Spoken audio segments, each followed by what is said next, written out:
Fala pessoal, muito boa noite a todos vocês aí no Brasil. É um prazer recebê-los aqui no Periscope Domo Direito. Nessa última sexta-feira do ano, o ano está acabando, minha gente, e a aprovação está chegando.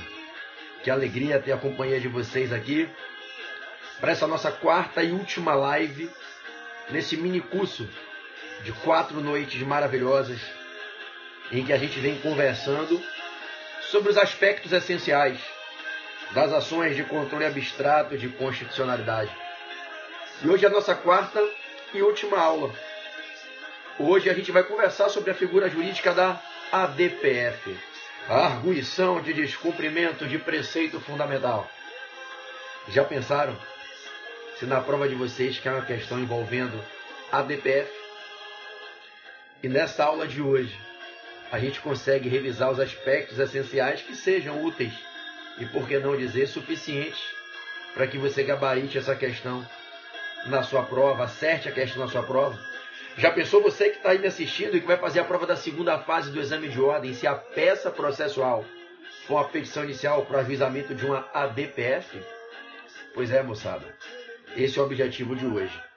A gente conversar sobre os aspectos mais importantes a respeito dessa figura jurídica. Arguição de descumprimento de preceito fundamental. Eu quero agradecer a cada um de vocês que está aqui hoje, a cada um de vocês que participou nas aulas desses últimos dias. Ô, Flavinha, um beijo grande para você. Foi uma honra ter tido você como aluna e hoje ver você aí aprovada, feliz. Muito obrigado pela presença aqui. Eu quero agradecer a vocês que estão aqui nesses últimos dias, sejam os que estão ao vivo, sejam os que estão me vendo em reprise agora. Eu sei que o horário não é um horário muito grato, não é? Aí no Brasil já devem ser quase 11 da noite. Aqui na Flórida são quase 8 horas da noite agora, exatamente 7h56, não é? E para você que me vê em reprise em outro horário, para você que está ao vivo comigo agora, fim de noite aí, sexta-feira, estudando, se dedicando, obrigado pela companhia, pela audiência nesses dias. E eu estou muito pensativo de semana que vem, no início do ano, continuar fazendo lives bem bacanas com vocês, abordando outros assuntos, outros temas especiais. Lembro vocês, Maceió 21h58, né, Melia? Porque Maceió está sem horário de verão, verdade. Lembro vocês que amanhã de manhã, último sábado do ano, galera, dia 30 de dezembro, cara, é para quem tem muita raça, né? Estudar sábado, dia 30, véspera do ano novo, é para quem realmente tem sangue nos olhos e muita ambição. Compromisso muito forte com a aprovação. Amanhã tem o curso, né? Amanhã tem o nosso curso resolvendo casos concretos. Eu terminei agora há pouco os casos concretos, ficaram maravilhosos. Amanhã tem um treinamento lá pelo site do Portal F3, né? Inscrição com valor simbólico. Grande Gugu, tá lá no Rio de Janeiro, virou pai recentemente. Tá vivendo essa experiência linda, né? Da primeira filhinha. Um beijo para você e para Manu. E lá pelo site do Portal F3 vocês podem se inscrever, um valor simbólico de R$30, e amanhã vai ser um treinamento top. A partir de 10 da manhã, horário de Brasília. E a gente vai de 10 da manhã até meio-dia e meia, 1h. E a gente vai resolver várias questões muito bacanas para que a gente identifique o cabimento das ações de controle. Eu preparei cada caso concreto, maravilhoso. E o treinamento de amanhã, o treinamento VIP de amanhã, ações de controle, vai ser melhor que o treinamento VIP de recursos da semana passada. Podem confiar. Eu aprimorei muita coisa, eu fiquei reavaliando, eu sou muito crítico, né? Sou um cara muito perfeccionista. E eu fiquei avaliando o que a gente fez no sábado e domingo passado, né, no Natal, dia 24 e 25. E algumas coisas eu percebi que eu podia melhorar. E com certeza a aula de amanhã vai ser melhor que a do fim de semana passado. Quem não se inscreveu ainda, corre no site do Portal F3, se inscreve. Né, entra lá no site do Portal F3 Jurídico, www.portalf3juridico.com.br. Se inscreve, R$30, e amanhã vai ter um treinamento top. Hoje, beijo para você aí em Fortaleza. Vai ter um treinamento super top amanhã e a gente vai fechar essa maratona aí de ações de controle. Eu acho que aí vai ser para a gente carimbar com chave de ouro. Beleza? Bom, eu vou começar o bate-papo agora com vocês, né? Ô professor, eu vinha fazer uma revisão para Delta, Maranhão, concurso para delegado de polícia aí no Maranhão. Eu vou fazer uma revisão pelo Periscope muito bacana também para vocês aí do Maranhão. E podem ter certeza que eu vou acertar várias questões que vão cair na prova de vocês, assim como eu fiz nos outros concursos do ano passado. Né? Mato Grosso, Pernambuco, a gente foi tendo uma felicidade muito grande aí, Goiás, e eu acertei várias questões do concurso para delegado em vários estados. Com certeza vou acertar para vocês também aí vai ter uma super revisão minha pelo Periscope. Deixa eu ficar mais perto da prova que eu anuncio. Tá bom? Bom, rapaziada, seguinte, vamos lá, que a gente tem aí aproximadamente 1 hora para a gente conversar sobre os aspectos essenciais sobre a ADPF, ok? A gente tem aproximadamente 1 hora para a gente conversar sobre os aspectos essenciais a respeito da ADPF. Vamos manter o combinado de sempre, de todos os dias? Ô, Priscilinha, tá aí no Rio de Janeiro, muito bom te ver aqui, minha linda, né? Vamos manter o combinado de sempre? Qualquer dúvida, mandem para o meu Instagram. Hoje eu tirei quase 1 hora para ficar respondendo as dúvidas no Instagram. Então, ó, meu Instagram, para qualquer dúvida, Pedro Barreto, Portal F3. O Barreto tem 2R, 2T, Pedro Barreto, Portal F3, tudo junto, ok? Então, qualquer dúvida, mandem pelo Instagram, Pedro Barreto, Portal F3. Eu vou pedir a vocês que não interrompam a aula, tá certo? Então, eu vou botar o telefone de lado aqui, vou botar ele aqui no suporte, porque senão meu braço vai ficar aqui estourado. Já mandei mensagem, não me responderam. Tenha um pouquinho de paciência, tá, Lidinha? Certamente não lhe responderam, nem eu lhe respondi. Você e mais umas 1000 pessoas. Rapaz, se eu tivesse noção da quantidade de mensagens que chegam todo dia, eu teria que ficar eu e uma equipe inteira 24 horas por dia só respondendo mensagens, sem nem parar para almoçar. E ainda assim não daria conta, não. Para você ter ideia, como eu estou fazendo essas lives ao vivo, meu Instagram recebe em média 300 a 350 mensagens por dia no inbox. Por dia. Uma média de 350 num dia comum. Com essas lives ao vivo, dobrou. Então eu estou recebendo em média 650, 700 mensagens por dia. Não tem como responder tudo. Para você ter uma ideia, para eu responder 700 mensagens em um dia, eu teria que responder uma média de 50 mensagens por hora. Não dá, é impossível. Se eu ficasse 24 horas virado direto, sem me alimentar, sem dormir, sem cuidar dos meus filhos, sem estudar, ainda assim eu não responderia a todos. Certamente a sua deve estar entre essas que ainda não deu para responder. Mas mande, porque se eu conseguir eu vou responder, tenha certeza. Eu vou procurar lá alguma Lívia lá pelo nome e com Lídia, né, Lídia Ferreira, e se eu achar, eu vou priorizar responder você pelo seu saudável choro aqui, tá certo? Carinhosamente colocado. Eu lhe prometo que eu vou fazer o possível para procurar a sua mensagem lá e te responder, tá bom? Conte comigo aí, tá? Fique em paz no seu coraçãozinho, que se der eu vou lhe responder. Vamos nessa? Glauber, um beijo. Glauber foi aprovado comigo na segunda fase em tributário. Priscila também. Glauber está lá no interior da Bahia. Priscila está no interior. Está no Rio capital. Glauber está na Bahia, né, Glauber? Acho que Glauber está na Bahia agora. Tá? Então, eu vou começar aqui a live. Menos bate-papo agora, mais eficiência, mais conteúdo. Um beijo para todos vocês. E vamos embora. O tema é ADPF. Ah, sim, a última para eu falar. E enfim, eu começar. Tá? A última. Tá? A última. Quem é que está com esse perfil ASPDPI? Que eu achei que era Aguinaldo, mas não é Aguinaldo não, né? Quem é que está com esse perfil aí? @ASP_DPI. De quem é esse perfil aí? A última aqui. Ao final da noite, ao final da live de hoje, eu vou fazer mais um sorteio, ok? No meu perfil. Ah, é você, Aguinaldo. Beijo, meu irmão. O Glauber é o viado do Aguinaldo. Parceiros aí de turma, meus irmãos queridos. Um beijão, Aguinaldo. Aguinaldo tá em Roraima, né? Rondônia ou Roraima, Aguinaldo, que você tá? Você tá em Roraima ou Rondônia? Mande o feed pra mim aí. Então, você vê que Rondônia, a gente do Brasil inteiro, velho. Glauber na Bahia, Priscila no Rio de Janeiro, Giana, Gi lá em Fortaleza, Aguinaldo em Rondônia, a gente do Brasil todo aí na live, né? Ao final da aula de hoje, eu vou fazer um sorteio, tá certo? No meu Instagram, vai ser o 4º sorteio. Eu fiz os 3 primeiros, agora é o 4º, com mais 3 bolsas de 100%. Quem ganhar, escolhe o curso, dentre as opções disponibilizadas lá, curso com bolsa de 100%, para poder estudar aí em 2018, seja na turma para delegado de polícia, no TAC, que é o treinamento avançado para concurso, que é uma turma fortíssima lá do portal, focando MP, magistratura e defensoria. Seja o curso de primeira fase do AB, para quem está aqui assistindo e ainda vai fazer a prova da primeira fase em 2018. Seja a galera que vai fazer agora a prova da segunda fase e pode ganhar meu curso da segunda fase, de constitucional ou de tributário. Ou seja, quem for sorteado escolhe o curso que quer dentre as opções disponibilizadas. Então, ao final da live, quando eu acabar aqui no final da live, é só entrar no meu perfil e chegando lá no meu perfil, vocês podem participar do sorteio e amanhã a gente anuncia o resultado do vencedor desse sorteio de hoje. Quem ganhar tem uma bolsa de 100% para estudar. Tá certo? Serão mais 3 vencedores. Beleza? Vamos embora. Estou partindo agora para dentro do tema ADPF. Moçada, vou pedir agora para a galera segurar as mensagens. No final a gente bate mais um pouquinho de papo aqui, tá certo? Vamos lá que eu tenho que dar aula. O meu direito me contratou aqui para dar aula. Se eu ficar só de conversa, eu vou ser expulso. E os caras não me botam de novo aqui. Vamos nessa. Gente, arguição de descumprimento de preceito fundamental. Arguição de descumprimento de preceito fundamental. Ok? Bom, duas coisas. Primeiro, uma ação que tem previsão expressa na Constituição, já anote de cara aí o artigo. Uma ação que tem previsão expressa na Constituição, no artigo 102, parágrafo 1º.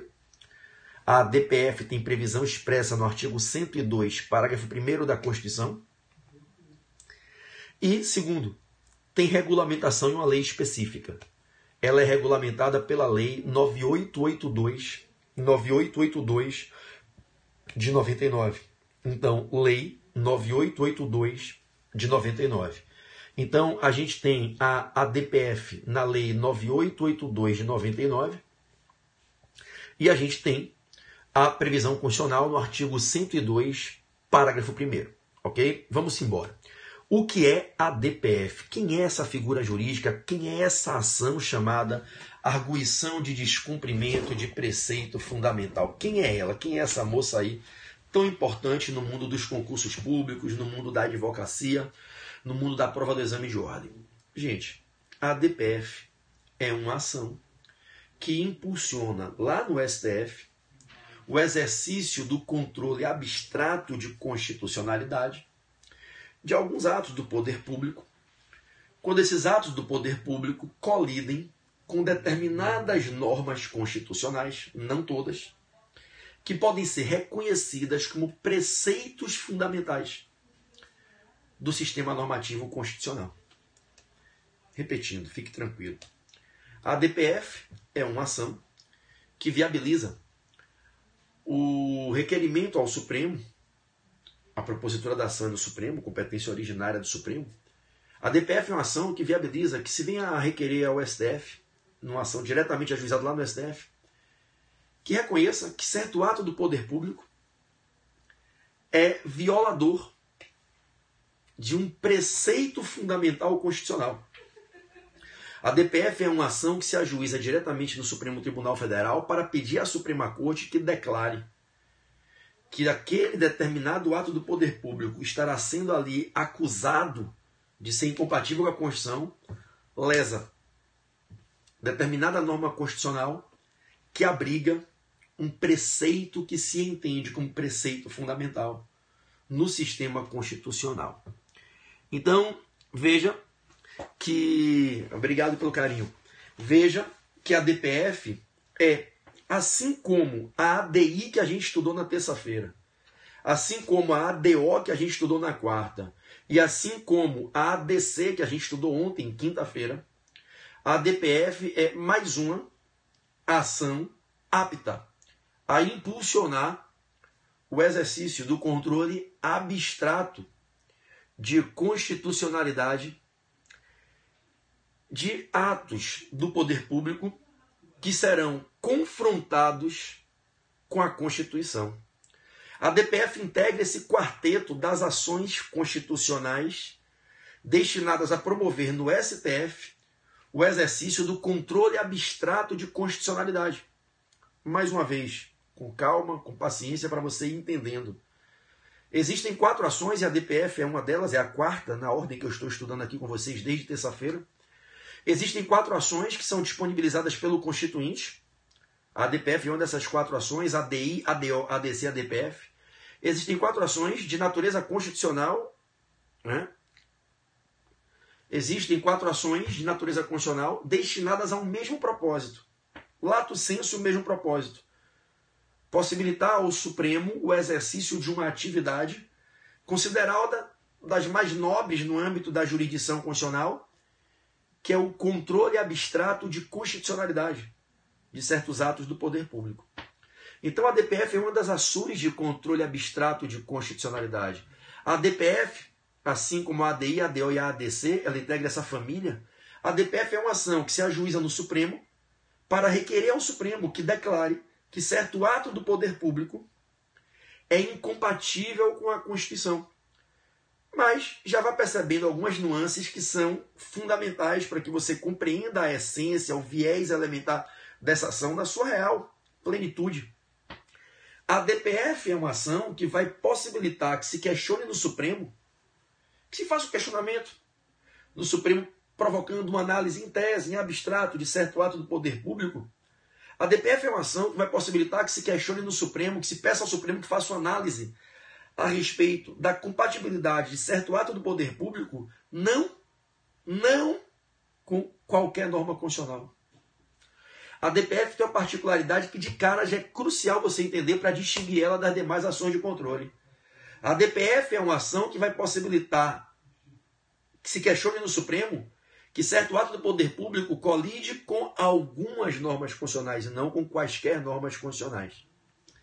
O parâmetro constitucional a ser analisado, a referência constitucional, o parâmetro para o controle abstrato de constitucionalidade exercido quando do conhecimento da DPF e a instauração do processo objetivo, o parâmetro não é qualquer norma constitucional. Tem que se tratar de uma norma constitucional que se enquadra no abstrato conceito de preceito fundamental constitucional. Existem dois tipos de normas constitucionais. Aquelas que, em razão de sua diferenciada importância, merecem ser tratadas como preceitos fundamentais constitucionais, e aquelas outras que, não obstante sejam igualmente normas constitucionais e dotadas da mesma supremacia, não sejam enquadradas no conceito indeterminado de preceito fundamental constitucional. A DPF não é uma ação para questionar a violação a qualquer ponto da Constituição. A DPF é uma ação que vai possibilitar que se questione no Supremo que determinado ato do poder público está lesando, é lesivo, está descumprindo um preceito fundamental constitucional. E aí surge o primeiro grande desafio. PB, então você quer me dizer que através da DPF eu posso provocar controle abstrato de constitucionalidade do Supremo? Pode. Assim como na ADI, na DO e na DC eu vou ter um controle abstrato, análise em tese daquele ato do poder público, descontextualizando a análise de um caso concreto? Sim. Você quer me dizer que eu vou ter, assim como na ADI, na DO, na DC e na DPF, controle concentrado e abstrato no Supremo? Sim. Você quer me dizer que eu vou ter um processo objetivo? Sim. Qual a diferença da DPF para a ADI, a DO e a DC? Tem várias. A primeira que eu estou destacando é essa, que é crucial. Na ADI eu posso dizer que aquela determinada lei federal, estadual, aquele ato normativo com força de lei, superior à lei, colidem com qualquer norma constitucional que esteja em vigência, evidentemente. Mas na DPF eu não posso acusar esse ato do poder público de ser incompatível com a Constituição, tomando como referência qualquer norma constitucional. É imperioso que o parâmetro para a referência, o parâmetro para o controle de constitucionalidade seja uma norma que, em razão de seu conteúdo, possa ser enquadrada no conceito indeterminado de preceito fundamental constitucional. Objetivamente, para concluir essa introdução, a DPF cabe quando a gente tem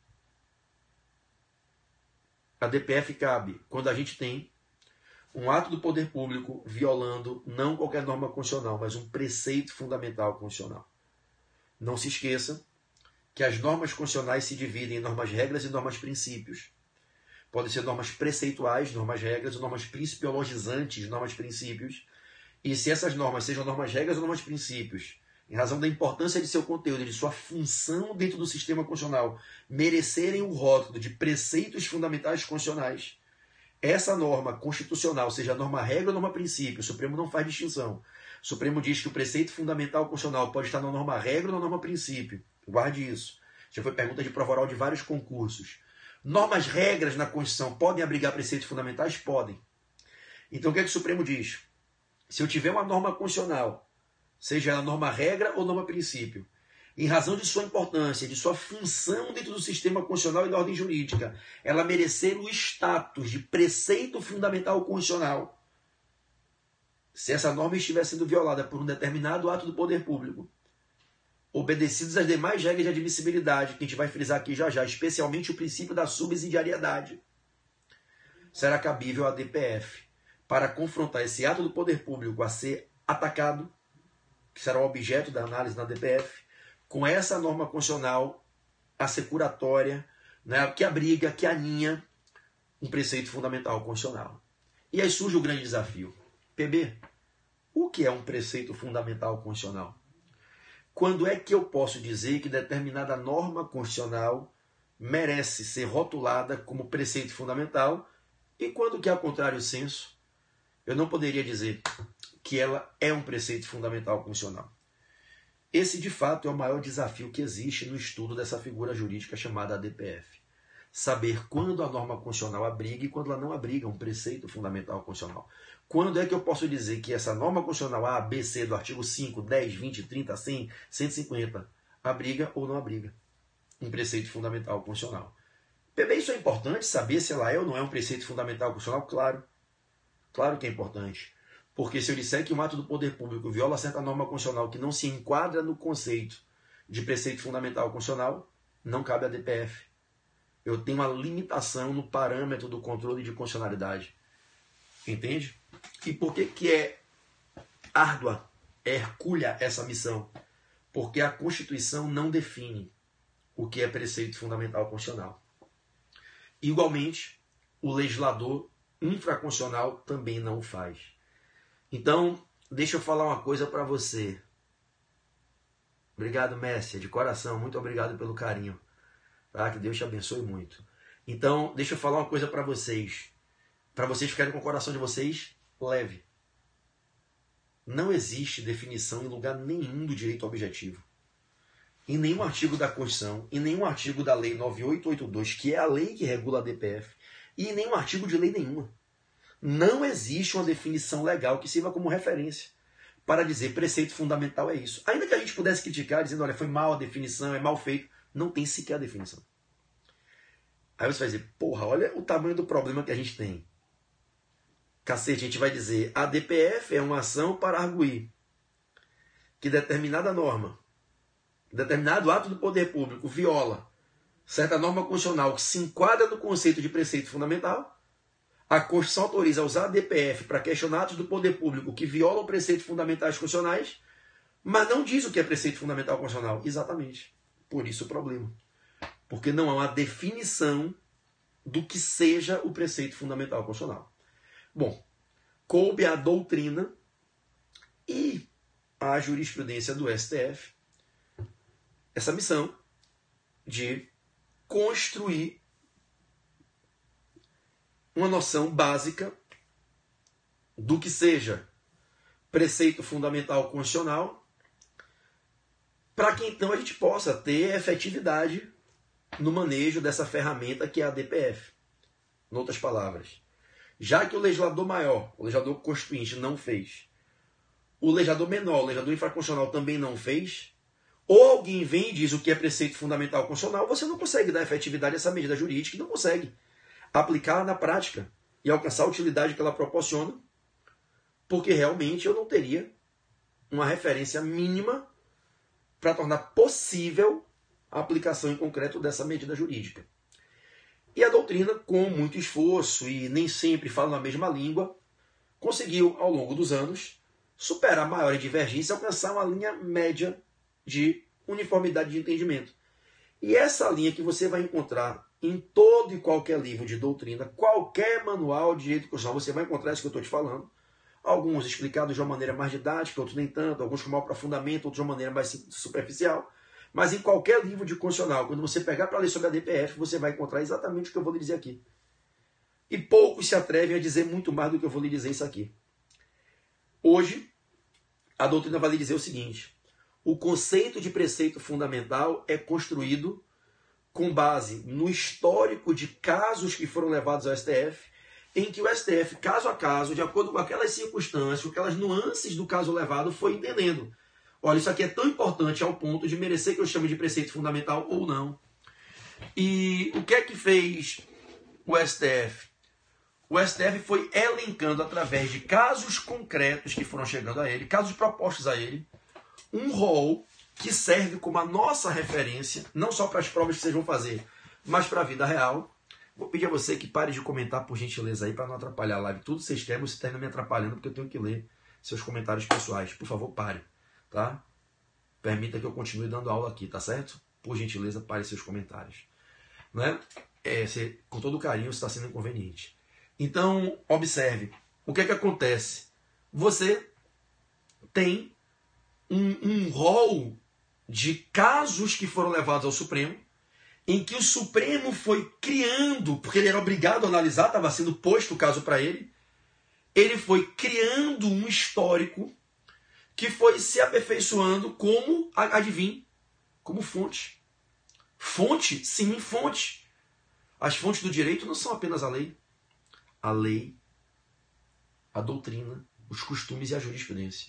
E aí o STF, num histórico evolutivo de diversos casos que foram sendo propostos, o STF foi construindo uma referência daquilo que a gente pode entender que é e o que não é preceito fundamental dentro do sistema normativo constitucional.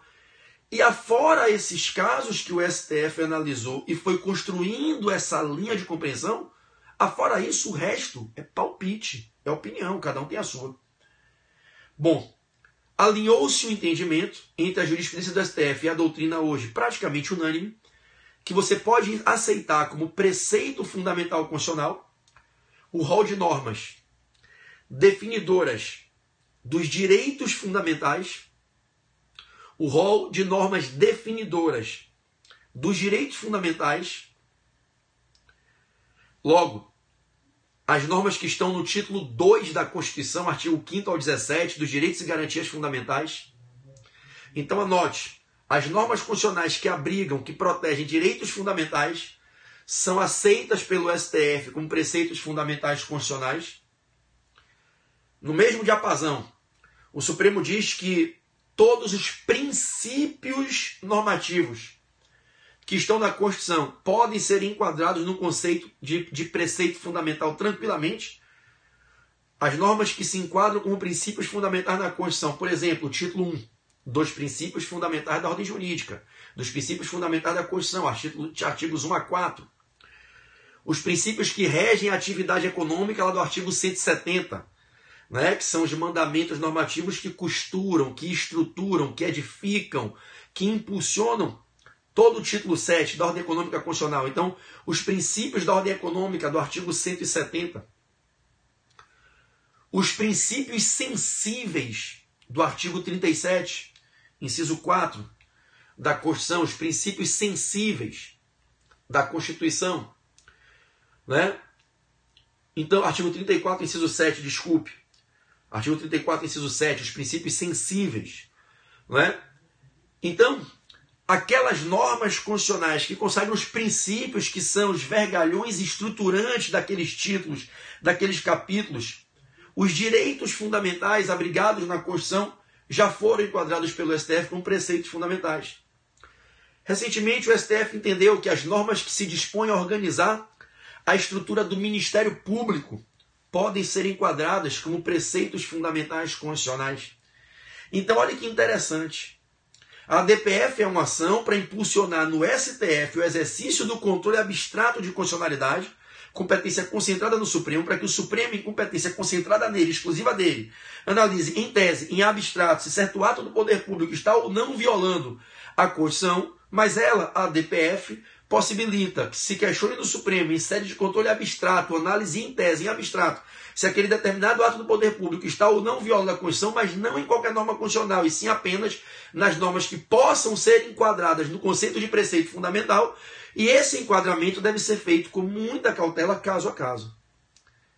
Aqui entre nós, se você me permitir um irresponsável comentário, e aí eu vou me desnudar de qualquer preocupação mais acentuada. Evidentemente, se eu estivesse aqui num ambiente um pouco mais rigoroso sobre o prisma acadêmico, eu talvez não fizesse esse comentário, mas num bate-papo mais informal aqui com vocês, como se eu estivesse falando de direito, tomando um chopp no boteco, tomando uma boa taça de vinho, né? De noite. Quer dizer, qualquer horário que vinho, não tem horário para tomar, né? Eu diria o seguinte para vocês. Sabe o que é preceito fundamental? É o que o Supremo quiser dizer que é. No frigir dos ovos. E aí me descortinando de um maior comprometimento com a melhor técnica e com o melhor formalismo acadêmico, preceito fundamental constitucional é toda e qualquer norma que o Supremo, no caso concreto, entenda que pela importância daquele feito, a repercussão daquele julgamento, mereça ser enquadrada como preceito fundamental constitucional. O Supremo pode pegar determinada norma constitucional que está sendo atacada por um ato qualquer do poder público, não atacável por ADI, AD ou ADC, e dizer, olha, eu vou conhecer da DPF, porque eu vou entender que essa norma constitucional, nesse momento, nessas circunstâncias, nessa realidade político, jurídica, econômica e social, merece ser alçada a voz ao status de preceito fundamental. E pode ser que essa mesma norma, daqui a 5 anos, numa outra situação, num outro caso concreto, atacada por um outro perfil de ato do poder público, o Supremo diga, não, aqui não é preceito fundamental constitucional. Para essa situação e para essa realidade, essa norma não deve ser alçada a voz ao status de preceito fundamental. O Supremo é quem vai, num caso concreto, definir, porque não existe parâmetro referencial legal ou constitucional escrito definindo o que é preceito fundamental. Tudo bem? Então, como certa feita dizia Nobre, professor de direito constitucional com quem eu tive a honra de ser aluno e ter aula com ele, hoje é um dos grandes ícones do direito constitucional brasileiro, ministro da Suprema Corte, ele, certa feita, em sala de aula no Rio de Janeiro, disse assim: toda e qualquer norma constitucional pode ou não ser considerado um preceito fundamental constitucional. Hoje, eu dizia a ele, hoje eu só me atrevo a dizer que é preceito fundamental aquilo que eu posso citar, que o Supremo já reconheceu, porque o que a lei não fez, a doutrina e a jurisprudência se alinham. Mas eu me atrevo a dizer que toda norma constitucional, pelo menos em tese, pode ser considerada um preceito fundamental constitucional, seja norma princípio ou norma regra, a depender de qual seja a conjuntura em que ela for questionada, em que se questione uma lesão a ela por certo ato do poder público. Basta que o Supremo queira exercer o controle abstrato de validade daquele ato. Basta que o Supremo entenda que é importante analisar a validade daquele ato para ter a chance de invalidá-lo numa decisão em processo objetivo, com eficácia erga omnes, desvinculante. Basta que o Supremo entenda que é útil à ordem jurídica analisar aquele questionamento naquela DPF, que ele, Supremo, vai conhecer e vai dizer, aceito que o parâmetro apontado como violado por esse ato do poder público é um preceito fundamental. E aí a turma ficou parada olhando para o professor, que é um gênio, e ele convenceu todo mundo, a mim ele convenceu do que ele estava falando. E realmente, preceito fundamental pode ser toda e qualquer norma constitucional, a depender da circunstância em que se esteja questionando a lesão a ela, a natureza do ato que está lesando, os efeitos dessa lesão, a repercussão dessa lesão e a utilidade, acima de tudo, a utilidade para a ordem jurídica, a utilidade para o Estado, a utilidade para a tutela dos direitos fundamentais, de se analisar essa acusação de que aquele determinado ato do poder público, o objeto da DPF, é lesivo àquela norma constitucional que seria supostamente abrigadora de um preceito fundamental. Se for útil apreciar isso, para apreciando eventualmente declarar que está ocorrendo lesão ao preceito fundamental, reconhecer a inconstitucionalidade, a incompatibilidade do ato do poder público com aquela norma constitucional, o Supremo julga e desconheço da DPF, recebo que a norma constitucional apontada como lesada abriga um preceito fundamental e passo a julgar, porque todos os demais requisitos estão presentes. Passo a julgar. Entenderam, meus amados? Então, em suma, nessa parte introdutória da aula, essa é a figura jurídica da DPF, uma ação que tem por natureza ser uma ação constitucional, uma ação que impulsiona controle abstrato de constitucionalidade no STF, uma ação que, quando ajuizada pelos legitimados, que a gente viu isso aqui a semana inteira, são os mesmos legitimados para a ADI, ADO e ADC. Uma ação, quando proposta pelos legitimados a propô-la, é uma ação que impulsiona a formação de um processo objetivo. No julgamento da DPF não se julga um caso concreto entre Caio e Tício, reclamante e reclamado, consumidor e fornecedor, locador e locatário, alienante e adquirente, fisco e contribuinte, administrado e administração, contratante e contratado. Não. Esqueça que não existe demanda de Caio contra Tício, não existe conflito de direito subjetivo no caso concreto. A DPF é igual a ADI, ADO e ADC, processo objetivo, se discute a estrutura do direito objetivo, se discute se algo está ou não violando as normas postas no direito escrito, no direito objetivo constitucional, é uma discussão de conformação, de conformidade, de compatibilidade do direito objetivo. Se algum ato do poder público está ou não violando a Constituição, é isso que se discute, então por isso não é um processo subjetivo em que sujeitos estão brigando e uma lide precisa ser pacificada para dizer quem é que está certo e quem está errado, Mermulho ou Madison, Caio ou Tício. Não há conflito subjetivo nesses processos, então a DPF é mais uma das ações que, quando ajuizadas, impulsiona a formação de um processo objetivo, é uma medida judicial objetiva, para controle abstrato de constitucionalidade, controle em tese, ajuizável diretamente no Supremo, competência concentrada no Supremo, por isso controle concentrado para julgamento, e ela vai propor o confronto entre o ato do poder público, que vai ser questionado como lesivo ao preceito fundamental constitucional, e a norma constitucional, que é o parâmetro a ser indicado como norma lesada por esse ato do poder público, norma essa que abriga um preceito fundamental constitucional, seja ela uma norma regra, seja ela uma norma princípio. Ok? Bom, vamos avançar para a gente começar a aprofundar os traços essenciais da DPF, que a gente precisa revisar aqui para vocês que vão fazer provas. Quando você olha para as figuras da ADI e da ADC, ADI da aula de terça-feira, da aula 1, hoje é aula 4, e ADC da aula 3, que foi a aula de ontem. Lembra da ADI e da ADC?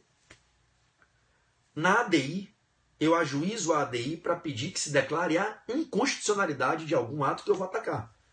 No primeiro dia, a gente estudou a fundo o objeto da ADI. Lembram?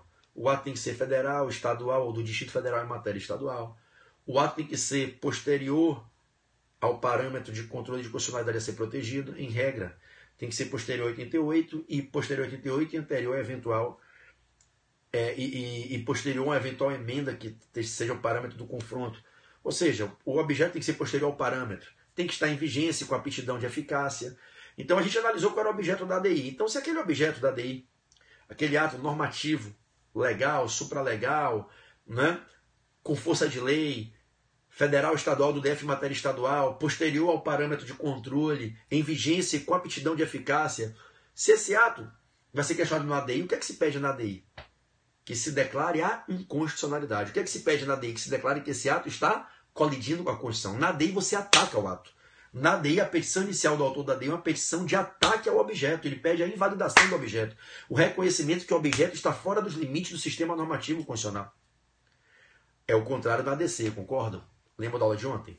Na ADC, diante daquela controvérsia judicial, o autor pede que se declare válido o ato que seria uma lei ou um ato normativo com força de lei ou acima da lei federal apenas. Lembra da aula de ontem? A ADC não alcança atos estaduais e nem a ADI nem a ADC alcançam atos municipais. Então, diferente da ADI, na petição inicial da ADC, o autor não acusa o ato, ele protege o ato, ele pede a proteção do ato, ele pede que se reconheça a validade do ato, ele pede a manutenção da aplicabilidade do ato, a chancela em definitiva, absoluta, com eficácia erga omnes, efeito vinculante, que o ato é válido, que o ato é constitucional. Nesse linear, confrontando a ADI com a ADC e olhando para a DPF se parece com qual das duas ações? Com a ADI e não com a ADC. A DPF é a ação que eu vou arguir que aquele determinado ato do poder público, que será objeto, está descumprindo uma norma constitucional. Está afrontando, desrespeitando, descumprindo os limites estabelecidos naquela norma constitucional. A DPF ela tem uma veia da ADI. Ela tem um DNA de ADI. A DPF é uma ação em que eu vou ao Supremo questionar que determinado ato do poder público é incompatível com a Constituição por violar uma norma constitucional, está lesando um preceito fundamental constitucional. A DPF é uma ação em que o autor, ao ajuizá-la, desenvolve uma atividade acusatória. A petição inicial da DPF é peça acusatória, em que eu acuso aquela determinada conduta do poder público, aquele determinado ato do poder público de ser lesivo ao preceito fundamental constitucional. Aí você vai dizer, ué, e qual é a diferença de ADI para DPF? É aí que entra o princípio da subsidiariedade. A DPF, ela fecha com perfeição quebra-cabeça, ela é a quarta pecinha num quebra-cabeça de 4 peças das ações que possibilitam o exercício do controle abstrato de constitucionalidade. A DPF é a ação que vai permitir que se leve ao Supremo questionamentos que não seriam passíveis de ser feitos em sede de ADI. A DPF ela é a ação que vai possibilitar que se provoque o Supremo para que o Supremo exerça o controle abstrato de constitucionalidade de atos lesivos à Constituição que não são atacáveis pela ADI. Se eu puder atacar pela ADI, eu não preciso da DPF, ela não tem nenhuma utilidade para mim. É que para que eu use a ADI, eu sofro limitações no objeto, as limitações objetivas na ADI. Nem todo ato do poder público é atacável por ADI. A gente já aprendeu. Se eu tiver um ato do poder público que não tem caráter normativo, eu não posso atacar por ADI. ADI só ataca ato de caráter normativo. Se eu tiver um ato normativo do poder público que for infralegal, que estiver veiculando norma secundária e não a norma primária, eu não posso utilizar a ADI, porque a ADI só pode atacar lei, ato normativo com força de lei ou acima da lei. Eu não posso usar a ADI. Se eu quiser usar a ADI para atacar uma norma, um ato normativo legal ou supralegal, uma lei do Distrito Federal em matéria municipal ou uma de um município, eu não posso usar a ADI, porque a ADI só ataca ato federal, estadual ou do DF em matéria estadual. Se eu quiser atacar uma lei federal, uma lei estadual, um ato normativo com força de lei federal ou estadual anterior a 88, eu não posso usar a ADI, porque a ADI só serve para questionar atos posteriores a 88, e nem todos. Então, se eu quiser atacar uma lei posterior a 88, que nasceu válida, mas se tornou incompatível com a nova realidade constitucional determinada por uma emenda superveniente à lei, uma lei do ano 2000, uma emenda de 2010 tornou a lei incompatível, eu não posso usar a ADI porque a lei, não obstante posterior a 88, é anterior à emenda que modificou a Constituição, tornando-a, a partir daquele momento, incompatível. Logo ela, que era compatível quando nasceu. Eu não posso usar a ADI. Então existe uma série de atos do poder público, normativos e não normativos, que não são atacáveis por ADI e não seriam levados ao STF para uma análise em abstrato da sua validade. E a gente não teria um mecanismo capaz de possibilitar que o Supremo declarasse a incompatibilidade desse ato com a Constituição, produzindo a decisão com eficácia erga omnes de efeitos vinculantes que eliminasse, expurgasse esse ato do mundo jurídico e essa decisão aproveitasse a todas as pessoas que fossem atingidas ou passíveis de serem atingidas por esse ato. Eu teria que fomentar uma série de ações repetitivas para que cada interessado viesse no controle concreto, no controle difuso, questionar o ato. E eu teria multiplicidade de processos no controle difuso de constitucionalidade, no controle concreto, em várias localidades do país, o judiciário sendo bombardeado por uma porrada de ações, porque eu não posso usar a ADI para questionar todo e qualquer tipo de ato. E se eu tivesse aqueles atos não atacáveis por ADI, lesando direitos de pessoas, eu não teria como levar a discussão direta para o STF para em controle abstrato, analisar em abstrato o ato e, sendo o caso de concordar que ele fere a Constituição, invalidá-lo, retirá-lo do mundo jurídico numa decisão com eficácia erga omnes e efeitos vinculantes dessa posição definitiva a ser cumprida em todo o Poder Judiciário e em toda a administração pública do país. E a ADPF supre essa lacuna, ela vem exatamente para permitir que se leve ao STF os questionamentos em abstrato, assim como se faz na ADI, dos atos que não são impugnáveis por ADI.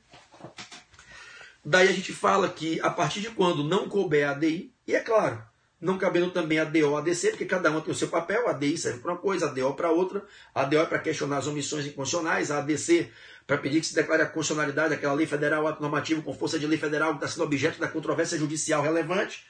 Então, hoje não couber a ADI, não couber a DO, não couber a ADC, se eu precisar fomentar no Supremo controle abstrato, para que o Supremo analise em abstrato se há ou não a violação à Constituição, passa a caber a ADPF. É o chamado princípio da subsidiariedade, da admissibilidade da arguição de descumprimento de preceito fundamental. Então, a ADPF ela é uma ação cabível quando não cabem as demais ações de controle, a ADI, a DO e a ADC. E em regra, quando não cabe a ADI, porra. Porque a finalidade da ADPF é similar à finalidade da ADI. Perceberam? Então, PB tem previsão para esse princípio da subsidiariedade? Tem. No artigo 4º, anote aí, por favor, artigo 4º, parágrafo 1º. Artigo 4º, parágrafo 1º da lei da ADPF, que é a lei 9882 de 99. Artigo 4º, parágrafo 1º da lei 9882 de 99. Então, lá no artigo 4º, parágrafo 1º, você vai encontrar essa previsão do princípio da subsidiariedade. Ok? PB, se eu estiver diante de uma lei municipal que é flagrantemente lesiva a uma série de direitos fundamentais previstos na Constituição, eu posso me convencer que eu estou diante de uma lei municipal lesiva a preceitos fundamentais constitucionais? Pode, se ela estiver violando direitos fundamentais de qualquer pessoa. Previsto na Constituição, se o município faz uma lei e bate de frente, colide, lesa, direitos fundamentais, direito de propriedade, direito à honra, à imagem, direitos no âmbito das relações tributárias, direito de não ser tributado no próprio ano por um tributo recém-criado, direito de não ser tributado por um tributo criado, senão em virtude de lei. Se você está diante de uma lei municipal que dentro do seu município está lesando a porrada de direitos fundamentais previstos na Constituição, ela é uma lei lesiva a preceitos fundamentais constitucionais. PB, eu vou poder ajuizar a DPF? Você não, que você não tem legitimidade. Um legitimado lá do artigo 103 da Constituição, né? A gente já estudou isso nessas 3 lives anteriores, hoje é aula 4, repito. Um legitimado, um partido político com representação no Congresso Nacional, que é legitimado universal. O presidente da República, o PGR, o Conselho Federal do AB, mesa diretora da Câmara do Senado, que são legitimados universais. Ou um legitimado especial, se tiver pertinência temática. Uma confederação sindical atingida por essa lei, uma entidade classe de âmbito nacional em que os associados sejam atingidos por essa lei, um governador de estado, mesa diretora de Assembleia Legislativa Estadual, ou governador do DF, ou mesa diretora da Câmara Legislativa do DF, que são os legitimados especiais e têm que provar pertinência temática. Eles poderão ajuizar a DPF? Poderão. Eles poderão por quê? Porque eu estou diante de uma lei municipal lesiva um preceito fundamental constitucional. Essa lei está violando a Constituição. E por ser lei municipal não é atacável por ADI. Ela está fora do objeto da ADI. Então eu olho para aquela linha, aquela circunferência em que dentro dela eu vejo o objeto da ADI e percebo que essa está fora. Ela está fora da linha do objeto da ADI. É como se eu botasse uma margem quadrada e dissesse aqui dentro é o objeto de ADI. O que está fora desse aquário não é o objeto de ADI. Tudo que estiver fora do aquário e violar a Constituição é ataque por ADPF. Então eu poderia utilizar a DPF para arguir que essa lei municipal é lesiva a um preceito fundamental constitucional e pedir que se declare que está ocorrendo a lesão ao preceito fundamental constitucional para invalidar essa lei municipal e numa decisão vinculante com eficácia erga omnes vedar a aplicação da norma dela? Sim, poderia. E por que eu poderia? Porque está respeitado o princípio da subsidiariedade, porque por se tratar de lei municipal flagrantemente inconstitucional, não cabe ADI. Não seria um caso de ADO, porque eu não estaria diante de omissão nem total nem parcial no meu exemplo, e nem caso para descer, entendeu? Controvérsia judicial sobre a validade dessa lei para que se requeira a constitucionalidade dela, que é o que se requer a descer. Aqui eu estou requerendo a inconstitucionalidade, a lesão ao preceito fundamental, a incompatibilidade com a Constituição. Aí vem a pergunta, mas vem cá, se eu sou das pessoas, eu, pessoa física, Pedro Barreto, eu sou um dos sujeitos prejudicados por essa lei, que viola direitos fundamentais de várias pessoas, dentre elas eu posso, num caso concreto, ajuizar uma ação de procedimento comum, ajuizar um mandado de segurança, se obedecer dos requisitos para o MS para defender meu direito fundamental, líquido e certo, não parável por habeas corpus, é verdade? Pode. Então, se cabe um mandado de segurança no caso concreto, se cabe uma ação de procedimento comum, aquela que a gente chamava na linguagem do CPC antigo de ação ordinária, em alusão à expressão procedimento ordinário do CPC velho, caberia a DPF? Caberia. Mas e o princípio da subsidiariedade? No princípio da subsidiariedade, a gente não leva em consideração as ações de processo subjetivo. A gente leva em consideração as ações de mesma categoria, de mesma plataforma, ADI, ADO, ADC, ADPF. Então, quando eu avalio o princípio da subsidiariedade para conhecer o cabimento da DPF, eu me preocupo em saber se naquela situação seria cabível ADI, ADO e ADC. Se for, não cabe a DPF. Se não for, cabe a DPF. Eu não me preocupo com as demais ações, com os remédios constitucionais, com as ações de processo subjetivo. Esse é o entendimento firmado pelo próprio STF. Tudo bem? Então, desde que eu tenha esse ato do poder público não atacável por ADI, sendo lesivo ao preceito fundamental constitucional, por logo eu não tenho qualquer hipótese de omissão, não é hipótese para ADO, não é cabível ADO. Não estou querendo pedir a declaração de validade de constitucionalidade dele, não é caso para ADC, até porque sendo ato estadual ou municipal não seria caso para ADC. Qual é a ação que eu posso ajuizar para fomentar no STF controle abstrato do processo objetivo? ADPF. ADPF. Bom, quando a gente faz uma petição inicial de ADPF, para ajuizar uma ADPF, a gente tem que mostrar qual é o ato do poder público e qual é o preceito fundamental violado. É um ônus do autor na petição inicial indicar na narrativa dos fatos, dois fatos, do objeto e do parâmetro. Do ato do poder público lesivo ao preceito fundamental e do preceito fundamental lesado por esse ato. E sobre o preceito fundamental, se você quiser tomar nota aí, tem uma DPF, que foi uma DPF que me ajudou muito a aprender sobre esse instituto. Eu acho que você pode anotar no seu caderno para você fazer uma leitura dessa DPF, não é longa, também não é muito pequena, mas não é longa. Mas foi a melhor doutrina que eu já li sobre a DPF. Acho que a doutrina foi essa DPF. A DPF 33. Vale demais a leitura. Ela tem votos super explicativos e inclusive conceituais. Inclusive em um dos votos, se eu não me engano, o Micho Gilmar Ferreira Mendes, ele traz uma conceituação fabulosa sobre o que seria preceito fundamental. É uma DPF do estado do Pará. Ajuizada, se não me engano, pelo governador, pela mesa diretora da Assembleia Legislativa Estadual. Acho que foi pelo governador do estado do Pará. A DPF 33 é uma aula sobre o que é preceito fundamental constitucional, sobre essa indefinição do que se pode entender, sobre essa indefinição sobre o que seja preceito fundamental constitucional e como entender o que é preceito fundamental constitucional. Lá na DPF 33 você vai encontrar uma aula sobre isso. Tá? Me veio aqui o flash, lembrei, cito para você aqui. Continuando.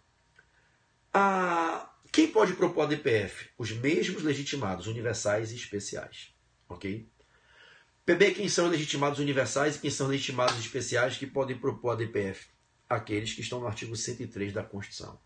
Quem são os legitimados universais? Vamos lembrar? Presidente da República, Procurador-Geral da República, Mesa Diretora da Câmara, Mesa Diretora do Senado, Conselho Federal do AB, partido político com representação no Congresso Nacional. Presidente da República, PGR, Mesa Diretora da Câmara, Mesa Diretora do Senado, Conselho Federal do AB, partido político com representação no Congresso Nacional. Quem são os legitimados especiais?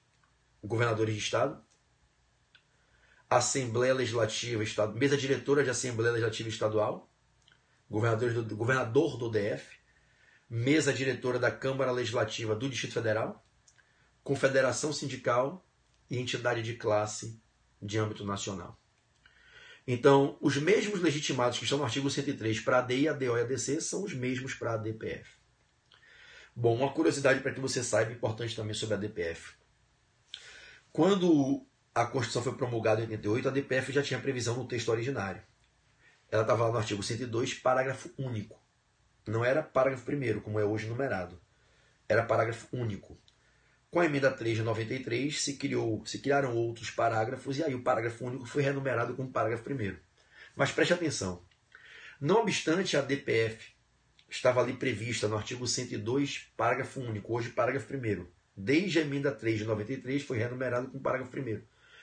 Não obstante a DPF tem a previsão na Constituição de 88, desde a sua promulgação, originariamente ali em 5 de outubro de 88, o STF entendeu que só seria possível o ajuizamento de ADPF e, portanto, recebê-la para julgamento após o feitio da lei exigida no próprio, então, parágrafo único, hoje, e desde 93, parágrafo 1º, do artigo 102. O STF disse, olha, eu não vou julgar nenhuma DPF, eu não aceito nenhuma DPF aqui, eu entendo que não cabe a DPF, enquanto não for feita a lei que venha a regulamentar o procedimento dela. É porque o 102, parágrafo único, dizia que caberia o uso da arguição de descumprimento de preceito fundamental para julgamento no Supremo na forma da lei. Então, para caber a DPF era necessária a lei. Então, o Supremo definiu que a norma originária ali da Constituição, do artigo 102, parágrafo único, Silvinho, um abraço, meu irmão, era uma norma de eficácia limitada.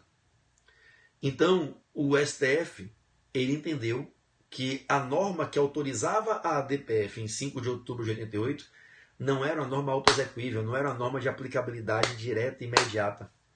Essa norma seria uma norma de eficácia limitada, carecendo de regulamentação para ganhar aplicabilidade. E aí se chegou a discutir que existiria uma omissão inconstitucional nos primeiros anos após a Constituição por não se fazer a lei para regulamentar o uso da DPF. Não se podia usar a DPF, então como não se podia usar a DPF, não se podia questionar no STF em sede de controle abstrato para obter decisões com eficácia vinculante erga omnes, atos do poder público não atacáveis por ADI que eram lesivos a preceitos fundamentais constitucionais.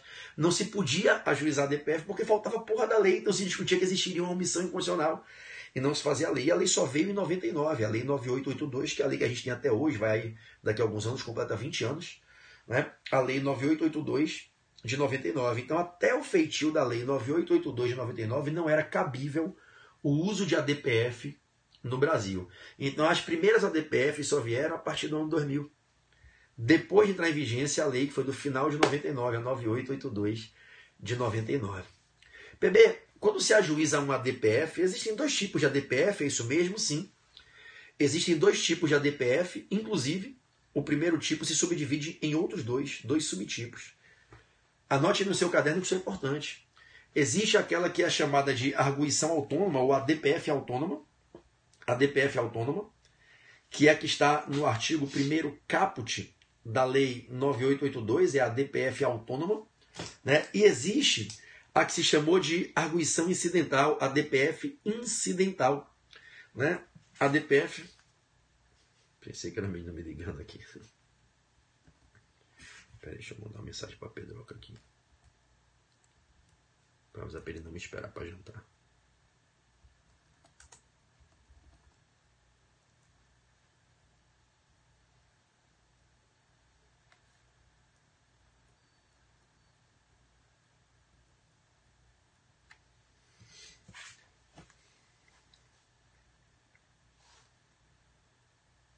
Filhão, não espera o papai para jantar, tá? Vai comer aí, que o papai ainda vai levar mais uns 20 minutos, meia hora. Quando acabar aqui a gente brinca, tá? Pai te ama. Um beijo.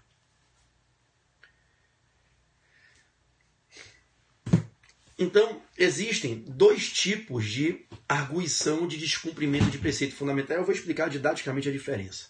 Uma se chama de ADPF autônoma, que é que está no artigo 1º caput da lei 9882. E a segunda é a chamada ADPF incidental, ou arguição incidental. A arguição incidental é aquela que aparece no artigo 1º, parágrafo único. Está lá no inciso 1, se inciso 2 foi vetado. Então, a ADPF incidental, e ela é bem importante saber sobre ela, porra, ela é bem importante para a prova. A ADPF incidental, ela é do artigo 1º, parágrafo único, inciso 1. Então você tem no caput do artigo 1º uma modalidade de ADPF e no parágrafo único, inciso 1, uma segunda modalidade de ADPF. Boa, Cezão, bem-vindo aqui na área.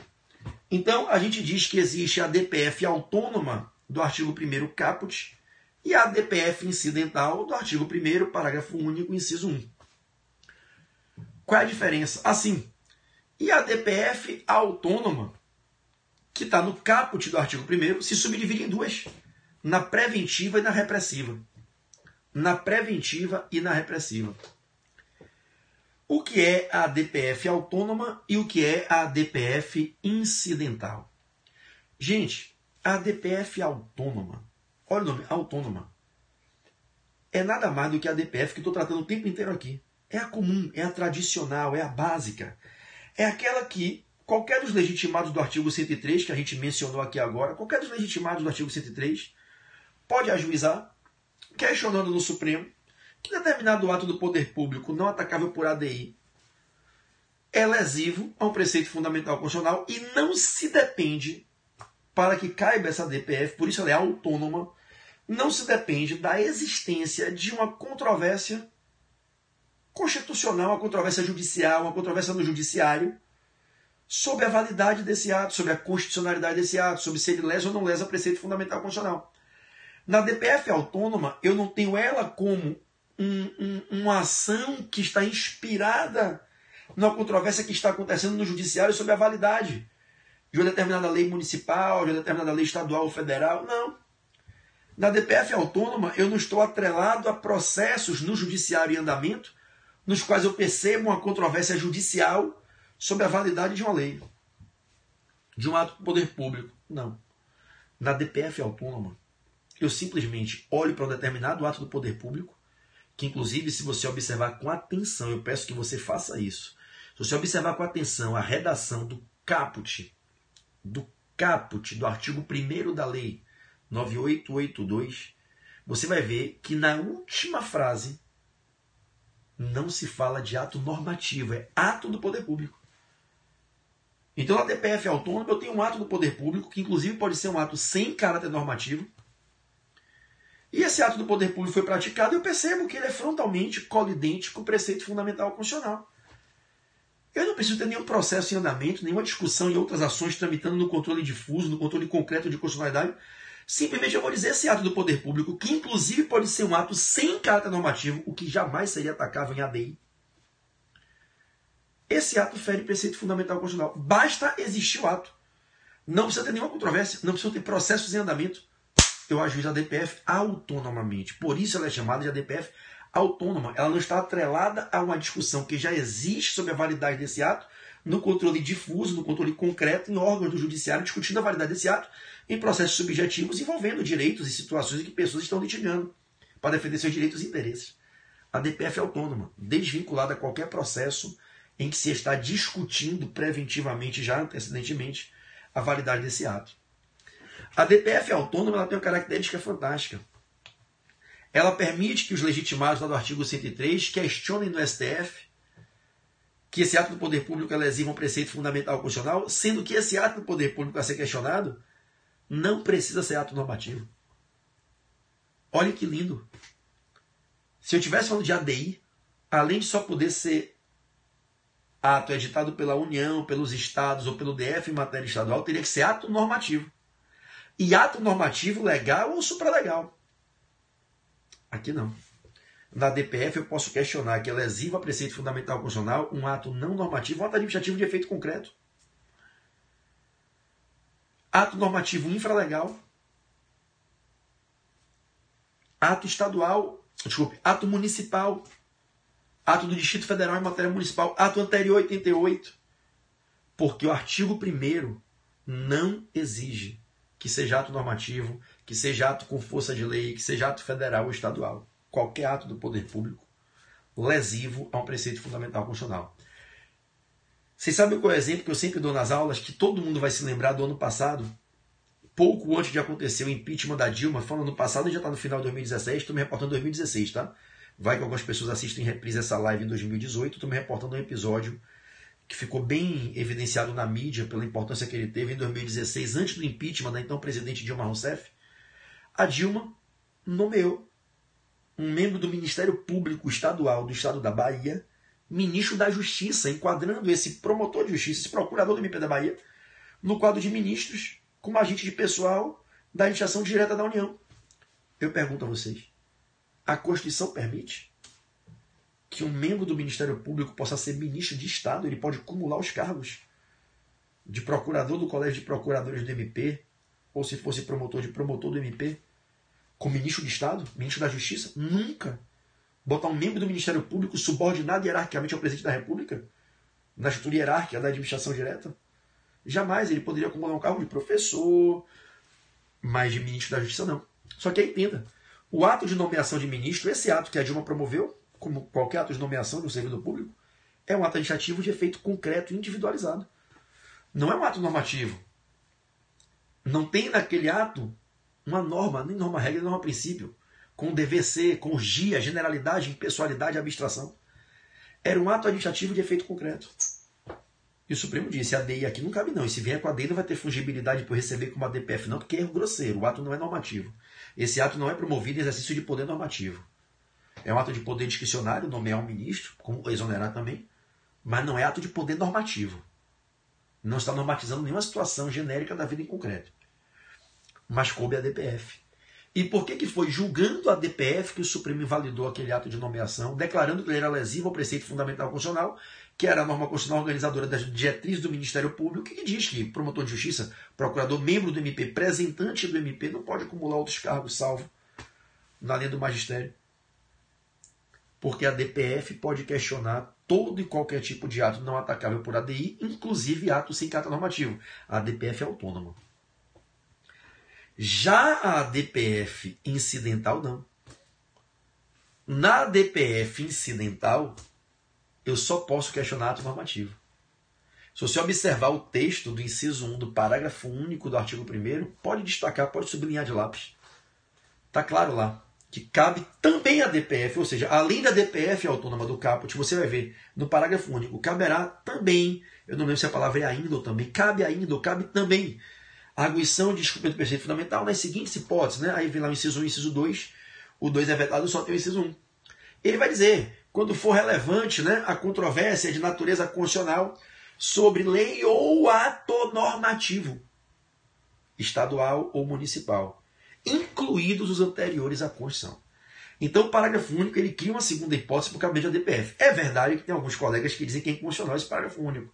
Isso inclusive tem um ADI que não tem mérito julgado, pendente há muitos anos, um ADI do ano 2000, da virada do século, se eu não me engano é ADI 22, 23 ou 23, 22, ADI 2213 ou 2231, 2231. Ou é 2231 ou é 2321, eu acho que é ADI 2231. Não tenho certeza aqui, minha memória essa hora da noite já vai me traindo, dia super cansativo para mim hoje. Mas se eu não tiver, depois só entrar no Google aí que vocês acham rapidinho. Deve ser ADI 2231 ou 2321, eu acho que é 2231. Em que se questionou que seria inconstitucional a criação de uma nova hipótese de ADPF, porque a Constituição não autorizou uma outra hipótese de ADPF. O que ela disse é que a lei regularia a ADPF prevista ali. Mas terminou que o parágrafo único criou uma segunda hipótese de ADPF, que é a ADPF incidental, vou explicar aqui, e o Supremo vem julgando e vem reconhecendo. Né? Então o Supremo vem julgando, vem reconhecendo como cabível a ADPF incidental. E o que é essa ADPF incidental que só é cabível em face de ato de caráter normativo? É aquela ADPF que surge da seguinte situação, tá? É praticado o ato do poder público de caráter normativo, lei ou ato normativo, né? Não precisa ter força de lei, ele fala de lei ou ato normativo, então não precisa ter força de lei, mas lei ou ato normativo, federal, estadual, municipal, obviamente que não seja atacável por ADI, se for lei ou ato normativo federal, e aí eu tenho atacável por ADI, eu não vou poder usar a DPF, mas imagine que eu tenha um ato, uma lei ou um ato normativo municipal, por exemplo, que já está sendo atacado no controle concreto de constitucionalidade. Eu tenho vários processos surgindo, várias ações ajuizadas. E aí o judiciário, no controle concreto de constitucionalidade, está discutindo se esse ato é válido ou não e começa a ter controvérsia. Começa a surgir decisões conflitantes. Observe que antes mesmo do ajuizamento da ação de processo objetivo lá no Supremo, da ação de controle abstrato, ADI 2231, obrigado Aguinaldo, show de bola. ADI 2231, ela mesmo, de 99, é isso aí. Ou é 99 ou é 2000, depois confira direitinho, tá? Mas vamos lá. Então, tenho lá o controle concreto acontecendo, tem uma controvérsia, eu pergunto, estou diante de uma controvérsia judicial sobre a validade desse ato municipal, ato normativo municipal, dessa lei municipal. Como eu estou percebendo que esse ato atinge muita gente e tem uma galera ajuizando a ação, não seria razoável evitar que várias ações sejam ajuizadas, vários processos abarrotem o Tribunal de Trabalho, levem vários REs possivelmente a ser interpostos? Vamos já direto no Supremo. Aí vem o legitimado e diz, ADI eu não posso. Isso! Foi pelo AB, beleza, show de bola. Então, ADI, show de bola. O Conselho Federal do AB é o autor dessa ação mesmo. Eu tenho ela salva no meu computador, velho. Então, ADI eu não posso, porque é lei municipal, mas como eu estou vendo o couro comendo no controle concreto, no controle difuso, eu não vou esperar esses processos se multiplicarem, não. Deixar isso se arrastar no tribunal durante anos, gerando uma puta insegurança. Eu, legitimado, já vou ajuizar uma DPF no Supremo. E aí essa DPF vai para o Supremo, Rosaninha, para que o Supremo se antecipe e diga se aquela lei municipal, se aquele ato normativo municipal é ou não é constitucional. E aí o Supremo vai proferir uma decisão que uniformiza todo o entendimento e vai ter feito o vinculante erga omnes, que são as decisões do controle concentrado no processo objetivo, né? E aí o Supremo vai proferir uma decisão que vai se aplicar em todos aqueles processos. Essa DPF não está sendo ajuizada, aspas, do nada. Primeiro está tendo a controvérsia judicial, o tema já está sendo discutido, esse ato já está sendo impugnado por várias pessoas no controle concreto de constitucionalidade. E aí é um incidente, é algo que surge no decorrer desse fenômeno. Por isso ela é chamada de ADPF incidental, é uma arguição incidental. Ela é tanto a DPF como a DPF autônoma, é a mesma categoria de ação, não são duas ações diferentes. São duas versões dessa mesma ação. E aí na DPF incidental eu vou lá no Supremo, eu legitimado, PB, as partes que estão litigando, o município Alfa versus João, o município Beta versus a Sociedade Empresária ABC, podem propor a DPF? Não. Quem vai ajuizar a DPF é um dos legitimados do artigo 103. É claro que as partes que estão litigando no processo podem fazer um ofício ao Ministério Público para que o PGR ajuize a DPF, e na OAB peticionar pedindo que a OAB, através do Conselho Federal, ajuize a DPF, podem tentar que a mesa diretora da Câmara ou do Senado faça, entenderam, meus amados? E aí se ajuiza essa arguição incidental, e aí o que é que o Supremo vai fazer? O Supremo vai julgar em sede de controle abstrato se esse ato do poder público é ou não compatível com a Constituição, se ele é ou não lesivo ao preceito fundamental constitucional. Julgando procedente a DPF, ele profere a decisão com eficácia erga omnes, e todas aquelas pessoas, inclusive as que não estão litigando no controle concreto, que não ajuizaram ações, serão atingidas pela decisão, porque a decisão em controle concentrado, a gente já aprendeu isso nesses 4 dias, produz efeitos erga omnes. Então, exemplo, eu tenho uma lei municipal que atinge mais de 500 mil pessoas, tem 1.000 pessoas ajuizando ações. A decisão que julga a DPF procedente, que reconhece que a lei municipal é lesiva ao preceito fundamental constitucional e invalida essa lei municipal, vai favorecer essas 500 mil pessoas que seriam indevidamente atingidas. Enquanto esses 1.000 processos em curso, a decisão da DPF vai vincular os julgadores, os juízes, o TJ, a aplicarem os efeitos dessa decisão nesses processos, e aí vai solucionar o controle difuso, o controle concreto de constitucionalidade, resolvendo nesses processos com a aplicação do entendimento firmado em sede de controle abstrato. Olha que fantástico, né? Então, quando se ajuiza essa DPF para levar ao Supremo análise em controle abstrato daquilo que está se discutindo no controle concreto, a gente chama ela de arguição incidental. Tudo bem? De inconstitucionalidade, para que o Supremo dê a opinião dele e pacifique aquela questão com a decisão de eficácia erga omnes e efeitos vinculantes, que vai favorecer tanto quem não tem seus próprios processos já discutindo a invalidade desse ato, mas é pelo ato atingido, como vai atingir todo mundo que já está litigando nos seus próprios processos, que a decisão vai ter efeito vinculante a se aplicar nos processos. Ok, meus amados? Ok. Bom, isso posto, PB, quando eu tenho uma controvérsia judicial sobre uma lei estadual, sobre uma lei federal, eu poderia ajuizar uma DPF? Olha que interessante. Você pode ajuizar a DPF se não couber ADI, não couber ADC, não couber ADO. Olha para você aprender. Tá? As decisões em controle abstrato, em regra, as decisões finais são ex-tunc, salvo se houver modulação de efeitos, o que inclusive, viu, cabe em sede ADPF, tá? Tem gente que pensa que modulação de efeito é só ADI, cabe plenamente em ADPF. Ai. Modulação de efeitos, é o artigo 11 da Lei 9882, admite modulação de efeitos em sede ADPF, ok? Mas, em regra, eficácia ex-tunc nas ações de controle. Decisão final, ex nunc. Medida cautelar é o contrário, ex nunc. Medida cautelar, ex nunc, e o Supremo pode atribuir efeito ex tunc se entender oportuno naquele caso.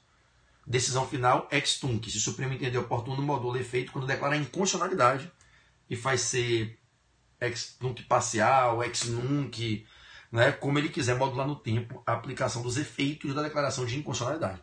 Se declarar constitucionalidade, ex tunc sempre não tem modulação de efeito. Só se modula efeito quando não se quer dar efeito retroativo na declaração de inconstitucionalidade, porque essa invalida o ato e está derrubando as relações.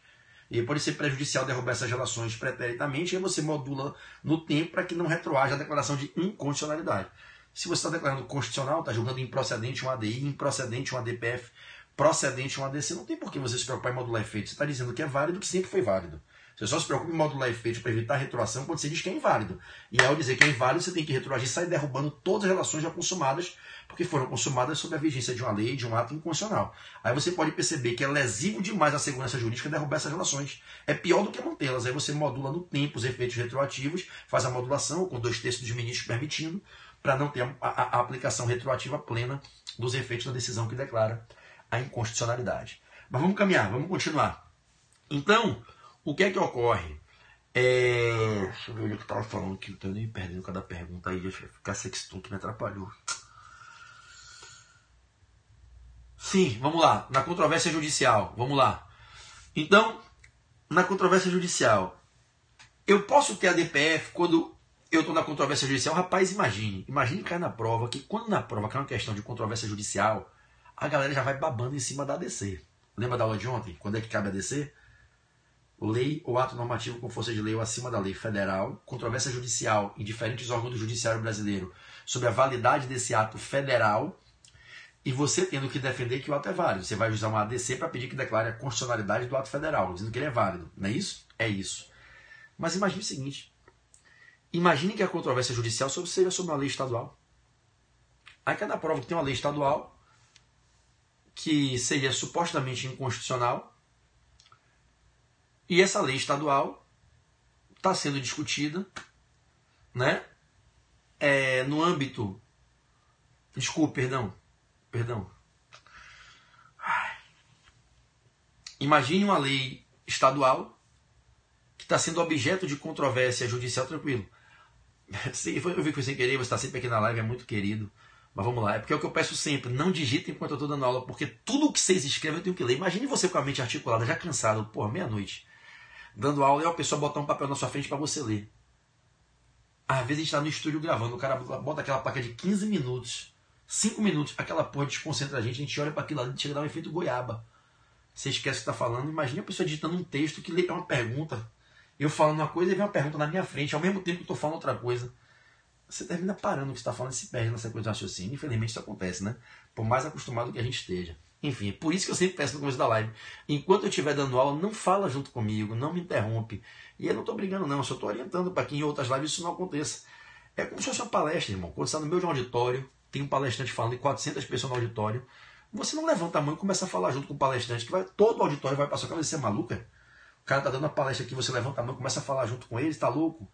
Entendeu? É assim que a gente tem que pensar numa live. A live não é uma aula particular. É uma exposição perante uma plateia virtual. Mas enfim, eu sou obrigado a ler o que vocês escrevem aqui. Eu tenho que chegar a me aproximar e ler, porque vai que alguém fazendo ofensa, falando uma coisa aí indevida, enfim. Falando mal de alguém. Então vamos lá, vamos prosseguir.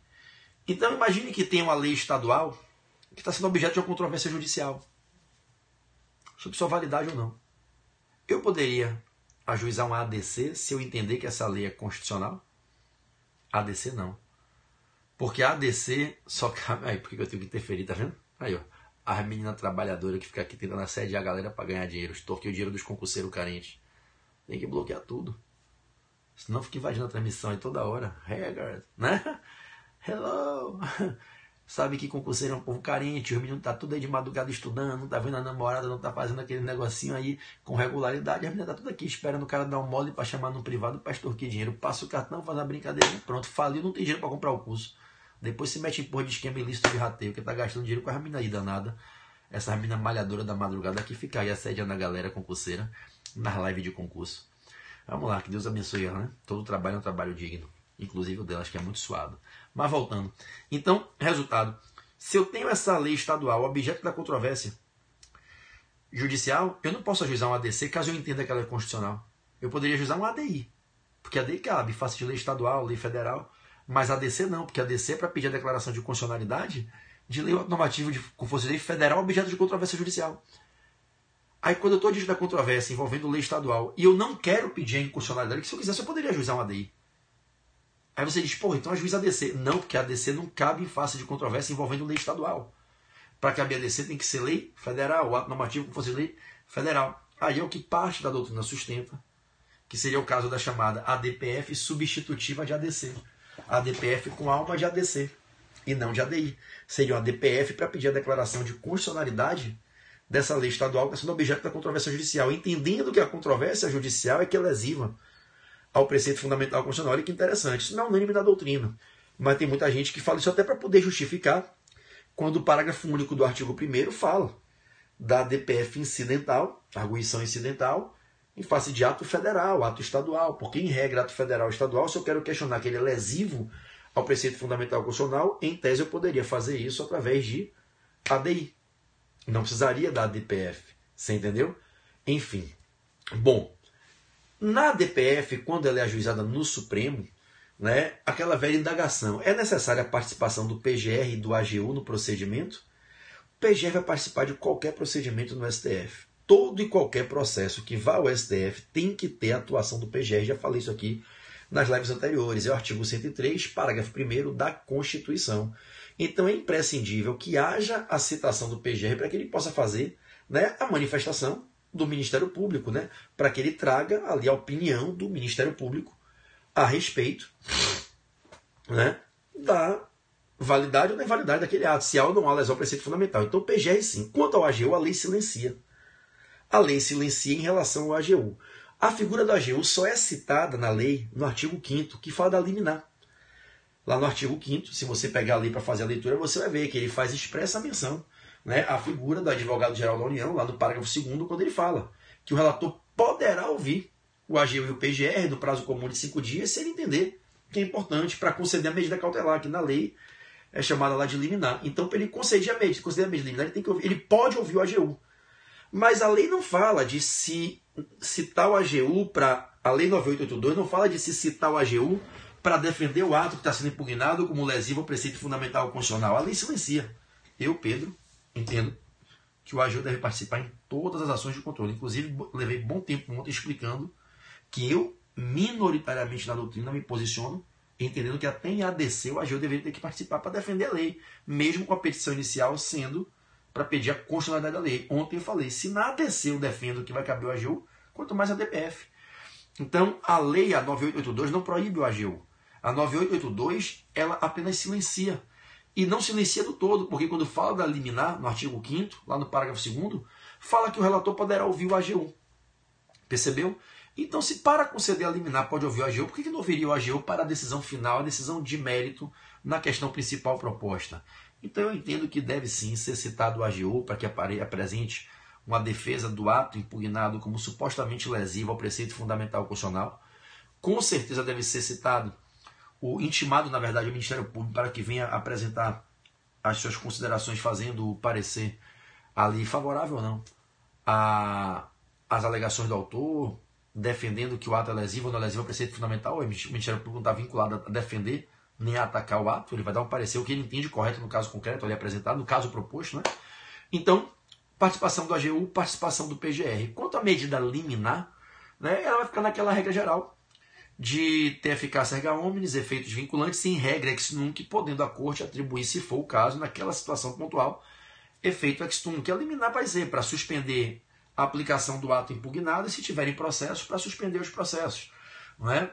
É o que acontece como regra com as medidas cautelares, com as liminares, em sede de ação de controle abstrato, conforme a gente foi vendo nesses 3 dias anteriores aqui. A gente só está repetindo, fechando esse arcabouço aqui na aula de hoje de ADPF. Lembre que para que se possa conceder a liminar, segundo para que se possa fazer o julgamento da questão principal, eu preciso ter presente pelo menos 2/3, 8 dos 11 ministros.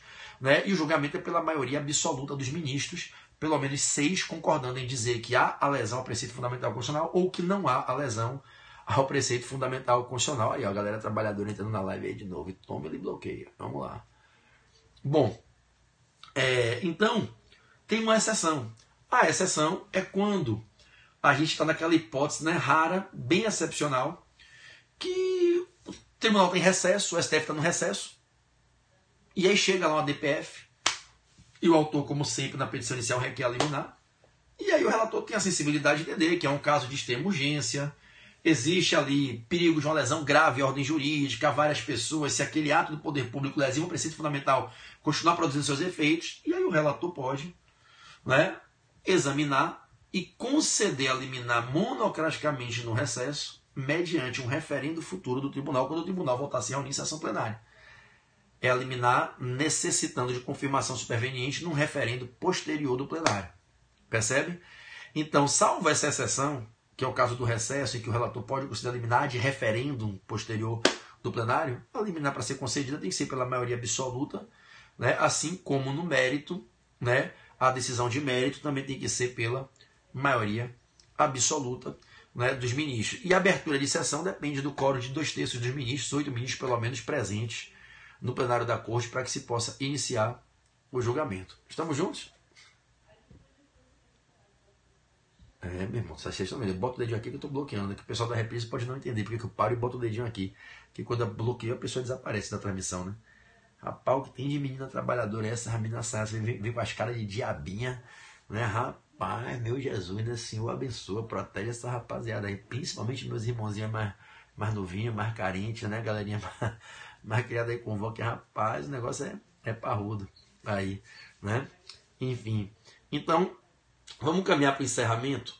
Eu queria agora falar rapidamente sobre a estrutura da petição inicial na DPF, só para que vocês tenham referência, né? O modelinho, Renatinho, é porque na verdade, né, irmão, eu tô aqui dando aula, a mina aparece, pô, fazer o quê, né? Então, vamos fazer aqui um comentário rápido sobre a estrutura da petição inicial na ADPF, para que a gente possa, né, fazer a conclusão da aula. A petição inicial vai ter a mesma estrutura padrão que eu mostrei a vocês nas aulas anteriores para a ADI, ADO e ADC. A mesma estrutura padrão. Com exceção de um tópico a mais, que é para você falar do princípio da subsidiariedade, explicando os requisitos específicos ali de admissibilidade da DPF. Como é que vai ser essa estrutura padrão? Você vai fazer o cabeçalho, vai fazer o corpo da peça e o fechamento. Parte 1, parte 2 e parte 3. P1, P2, P3. No cabeçalho você vai cumprimentar o STF, na pessoa do presidente, os ministros e o relator. Pula linha, escreve aqueles 10 linhas, pula linha. Qualifica o autor da ação, partido político, com representação do Congresso Nacional, a confederação sindical, a entidade de classe nacional, né? Qualifica o autor, faz referência ali ao advogado, com a procuração anexo com os poderes especiais transmitidos, fundamenta nos artigos corretos, artigo 102, parágrafo 1º da Constituição e Lei 9882 de 99, né?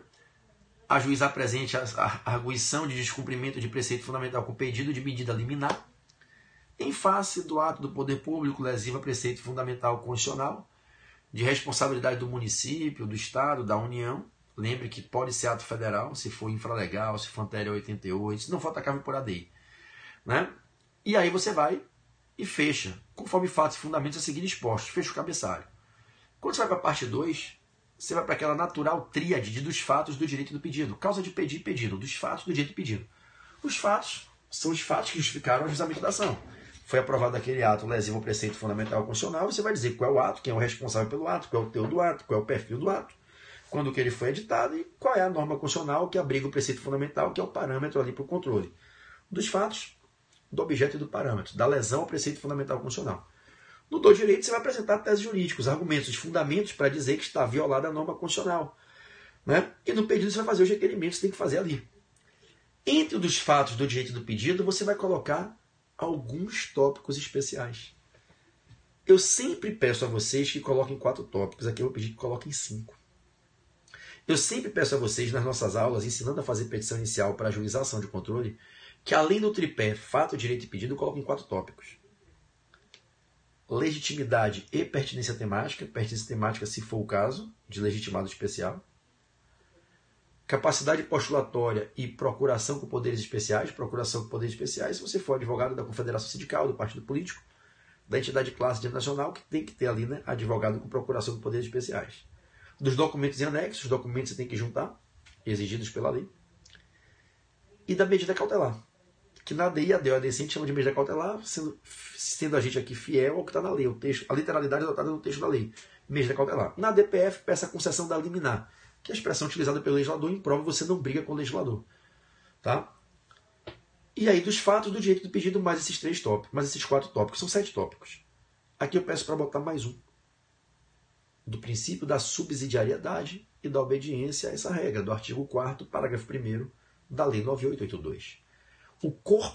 Os tópicos na petição inicial da DPF, depois do cabeçalho, antes do fechamento, né, nesses termos, pés de deferimento, local, data, advogado AB, são 8 tópicos. Além de fato, direito e pedido, legitimidade, com pertinência temática, se for o caso, capacidade postulatória com procuração com poderes especiais, documentos, medida cautelar, que no caso aqui é liminar, e princípio da subsidiariedade. Seriam 8 tópicos no total. Dos pedidos, os velhos 6 pedidos de sempre. AGU, PGR, autoridade responsável pelo ato, para prestar esclarecimentos. Né? Aceitação dos documentos. Renova o pedido da liminar e faz o pedido de procedência da ação.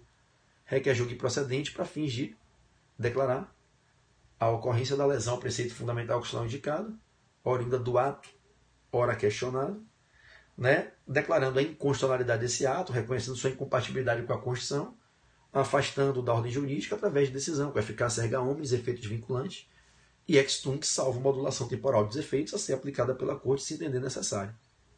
Só isso. Infelizmente, eu vou repetir o que eu falei nas lives anteriores, infelizmente eu vou pedir a você que cometa um erro grosseiro, inclusive na hora da prova, mas algumas bancas se apegam a esse erro grosseiro e pontuam candidatos que dão valor à causa em ação de controle. Pelas razões que eu já expus na aula de ontem, não vou repetir hoje, é uma aberração jurídica falar de valor da causa em ação de controle, não tem o que valorar, a causa não repercute nada no patrimônio individual do autor da ação, ele não litiga por interesse próprio, não há interesse subjetivo em jogo, não tem que se dar valor à causa em ação de processo objetivo, na prática não se dá, o STF inclusive diz que não é para dar, o presidente do AB, inclusive na petição, deixou claro que não daria. Ó, o pessoal entrando aí, ó. E infelizmente algumas bancas como a FGV em provas anteriores tiveram esse descompasso aí de atribuir pontuação para quem deu valor à causa. Eu vou dizer o que para você que é aluno? Mesmo sabendo que não é para dar nem para fins fiscais, porque não tem fins fiscais, não tem tributação, não tem taxa, nem para fins procedimentais, não tem sucumbência, não tem nada. Eu vou dizer, dê valor à causa, dá-se a causa, o valor recifrou 3 pontinhos. Artigo 319 combinado com 291 a 293 do CPC, que são os artigos de valor da causa. 319 da petição inicial e 291 e 293 critérios para valorar a causa. Nesses termos pede deferimento e acabou a petição. Tudo bem? Galerinha, para a gente encerrar a live, amanhã tem o treinamento, hein? 10 horas da manhã, horário de Brasília aí, hein? 9 horas para quem está no Nordeste, horário de verão. 8 horas para quem está no Norte, no fuso horário, hein? 7 horas da manhã para mim aqui na Flórida. Eu vou acordar às 6h15, 6h10 para estudar um pouquinho. 6h50 eu começo a aula. O material vai ser disponibilizado com 30 minutos de antecedência na área do aluno. Já está pronto o material. Né? Meia hora antes eu libero. Vocês poderem imprimir lá em PDF. E amanhã começa o treinamento VIP pelo site do Portal F3. Quem não se inscreveu ainda dá tempo. R$30, um valor simbólico. Amanhã são 10 questões tops que eu preparei para a gente discutir. Se vocês assistirem com o Mari que está aí, um beijo Mari, essas 4 aulas, participem, cara, do aulão de amanhã. Vocês vão gostar bastante, é para praticar, é para a gente treinar. Né? 10 casos concretos, a gente vai ver se você realmente entendeu essas 4 lives e conseguiria jogar tudo isso em casos concretos de prova, dizendo, porra, a ação é essa. E na de amanhã eu vou trabalhar algumas questões de mérito, de direito tributário e direito constitucional. Misturei questões tanto de constitucional quanto tributário nos casos concretos. Vai ser bem legal. Eu tenho muitos alunos da segunda fase tributário, muitos alunos da segunda fase constitucional, e a galera vai aprender as 2 coisas. Vai ser bem top o treinamento de amanhã. Quem não participou do treinamento de recursos pode participar, ainda pode se inscrever, porque eu não tirei as inscrições do site. Então, se tem alguém aqui na live que não participou do treinamento VIP da semana passada, que foi a semana do Natal, quem não é aluno ainda pode se inscrever? Claro, lógico, pode sim. Vai lá no site do Portal F3, está lá treinamento VIP, lá no link OAB, segunda fase, treinamento VIP, você se inscreve. Mesmo a galera que já passou no AB está se inscrevendo. Cara, a live, o treinamento VIP de recursos tinha mais de 800 pessoas. Gente pra cacete. Foi muito bom, foi muito bacana. O feedback foi fantástico, foi acima do que eu esperava. E a de amanhã vai ser melhor ainda. Eu melhorei bastante em relação ao do sábado e domingo passado. Algumas coisinhas que eu percebi que eu poderia melhorar, eu melhorei. Espero que amanhã vocês gostem bastante. Né? Aí, o Gugu que tá no Rio de Janeiro, o Gustavão, já se inscreveu. Né? O Lenita tá aí na live, então é isso. Beleza? Galerinha, não vou me alongar no discurso. Ontem eu fiz um discurso de fechamento aqui que durou um pouquinho até além do esperado. Agradeço a vocês que assistiram as 4 lives. Acompanhe meu Periscope, acompanhe minhas transmissões no meu Periscope pessoal. Eu vou entrar aqui pelo meu Periscope para que vocês que eventualmente não são seguidores possam seguir. Ó, Pedro Barreto PB entrou aí. Eu vou compartilhar com meus seguidores para que eles saibam que eu fiz essa live. Ó. Tá aí. Eu, aqui, PB. Se tiver alguém aí que não segue ainda, é só clicar esse supermanzinho aí, bota o dedinho em cima, tá? Que aí você bota no dedo aí, ó, aqui. Você pode me seguir, eu, PB, esse aqui. PB, você clica em cima e segue meu Periscope pessoal e acompanha minhas lives também, fora aqui do Amo Direito. Né? E eu tô sempre fazendo aulas, transmissões gratuitas, eu sempre procuro, cara, é uma questão de consciência. Fazer aulas gratuitas, mesmo sendo dono de cursinho, mesmo tendo meus cursos sendo vendidos, e mesmo tendo meus cursos pirateados por muita gente, velho, que é desonesta e não respeita meu trabalho e fica pirateando, entrando em grupo de rateio, essas putaria aí que o nego faz. Sob a pseudo-desculpa, né? Como se fosse lícito. Eu tô sem dinheiro. Porra, se eu tiver sem dinheiro eu não vou roubar de ninguém, não vou pegar o que não é meu, porra. Não vou chegar a invadir uma loja e pegar uma mercadoria porque eu não tenho dinheiro para comprar. Não vou piratear o material de um professor, de um autor, porque eu não tenho dinheiro para pagar, porra. Quando muito, vou pedir ele, se ele puder, que me dê uma bolsa. Se não puder me dar, eu vou entender. É o trabalho do cara, ele cobra o quanto ele quer no trabalho dele. O que eu não posso é me apropriar do que não é meu sem o consentimento do dono. Que inclusive está ali trabalhando e quer ser remunerado pelo trabalho dele, como todo ser humano. Mas mesmo sendo dono de cursinho, mesmo tomando aí voltas de muita gente, eu faço aulas de graça aqui. Porque eu entendo que isso faz parte da missão que a gente tem, principalmente perante Deus, né? Dentre as muitas e lindas lições que Jesus nos deixou, quando trafegou aqui em carne e espírito durante 33 anos, entre Jerusalém e Nazaré, uma das mais lindas lições que Jesus nos deixou, foi a de que a gente precisa aprender a repartir. Aprender a dividir. O exemplo que Jesus dá multiplicando o peixe, multiplicando o vinho, é fantástico. E se você entender a grandeza disso aí, jogar isso em atitudes concretas, verdadeiras, despretendidas, desprovidas de qualquer interesse de retorno, a sua vida com certeza se multiplica, assim como o peixe que Jesus multiplicou. E eu entendo isso claramente e pratico isso há muitos e muitos anos na minha vida. Eu procuro dividir. Então, sempre que Deus me capacita para fazer um bom curso, alcançar boas vendas, que Deus permite que o meu trabalho dê certo, eu olho para ele e falo, Senhor, obrigado. E continuo fazendo desinteressadamente, gratuitamente, para ajudar muita gente. Isso não é agora não, isso aqui não é a minha primeira live. Não. Eu, já fiz mais, eu acho que eu sou o professor que mais fez live no Periscope, na história do Periscope no Brasil. Mas são muitas aulas gratuitas. Quando não tinha Periscope, eu fazia no live stream, fazia na Face, não tinha Facebook Live, era canal do YouTube. Sempre fiz, bicho, há mais de 10 anos. Lives gratuitas para ajudar a galera, aulões, revisões. Cara, esse ano de 2017 está acabando. Domingo acaba, domingo para segunda acaba. Esse ano eu fiz mais de 100 aulas de graça, rodando o Brasil com a mochila nas costas, divulgando o meu trabalho, muitas vezes pagando, alugando auditórios para dar aula para a galera. E quantas pessoas nesse país inteiro não chegaram lá, assistiram minhas aulas gratuitamente e com aquilo que eu falei nas aulas gabaritaram questões em prova e conseguiram suas aprovações. Claro que não foi só com a minha aula, nem a minha aula é fundamental para a aprovação, mas ajudou. Né? Então, é o que eu digo, uma das mais lindas lições que Jesus nos deixou foi essa.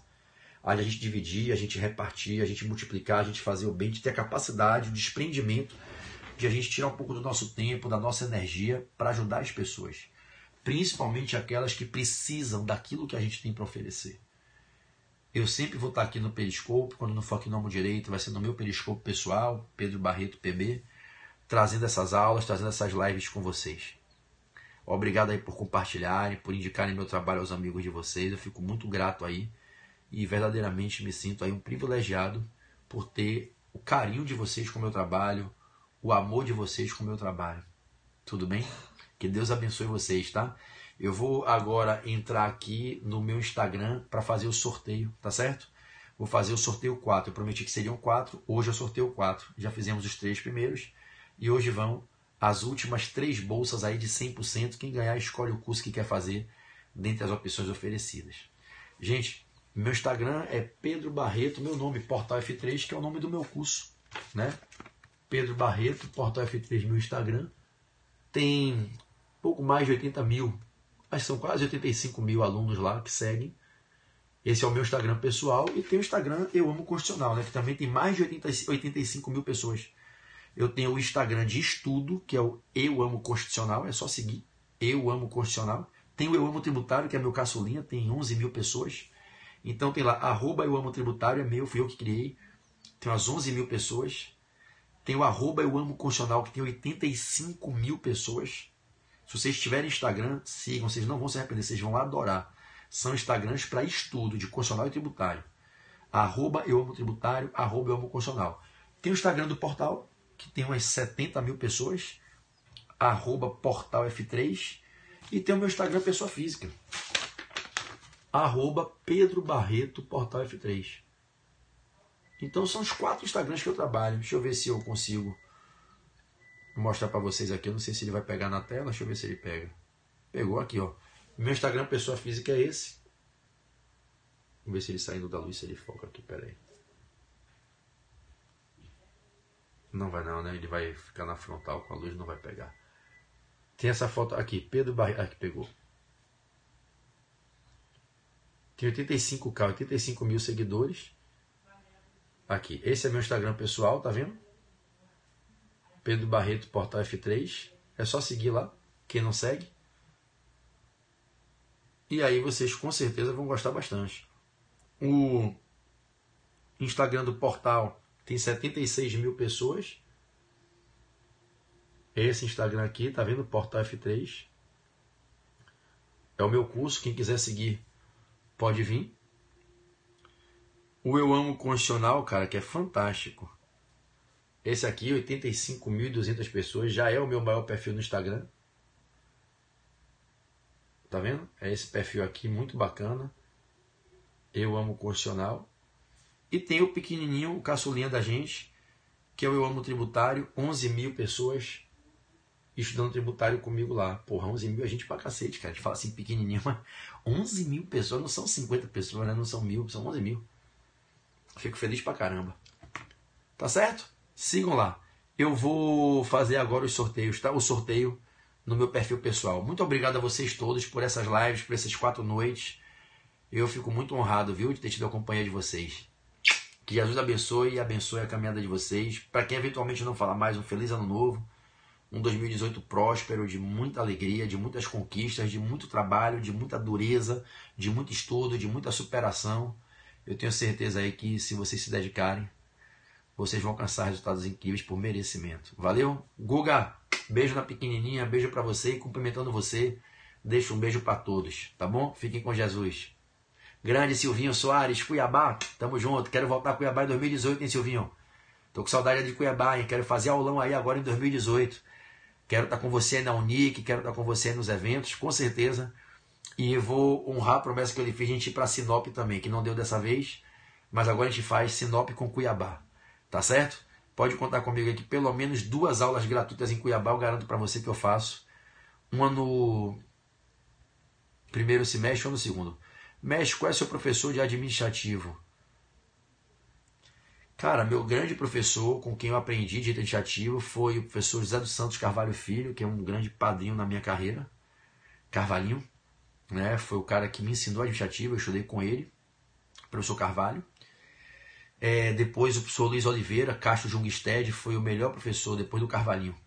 O melhor professor que eu tive na vida de direito administrativo. E depois, meu irmãozinho querido, meu parceirão, professor Rafael Oliveira, lá do Rio, procurador do município. Falei com ele hoje, inclusive, no WhatsApp. Rafa Oliveira, para mim, hoje, na atualidade, hoje, insuperável. Não tem nenhum professor administrativo hoje, no nível dele. Não tem mesmo. Não é questão de opinião, não. É porque se você falar que tem, que você não conhece. Hoje é um cara, acabou de fazer o pós-doutorado em Nova York. É um monstro, um cavalo de conhecimento e de didática.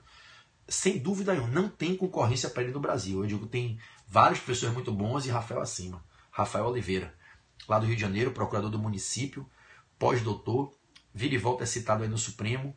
Tem minha idade, exatamente minha idade, fazemos aniversário no mesmo mês, 40 anos nós dois.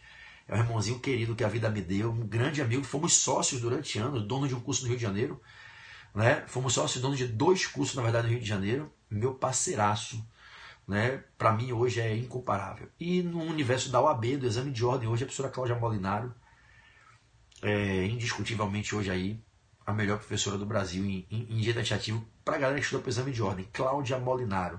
Tem muitos outros professores bons, muitos mesmo. Muitos professores bons. Né? José Aras, Matheus Carvalho, Alexandre Maza, tem muita gente boa.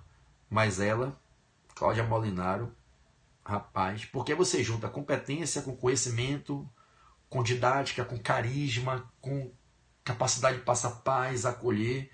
Aí quando somam todos os fatores, ela desempata, ela salta, dá um voo mais alto que os outros professores do mercado do OAB. Ela, para mim, hoje, no universo do exame de ordem, ela é incomparável.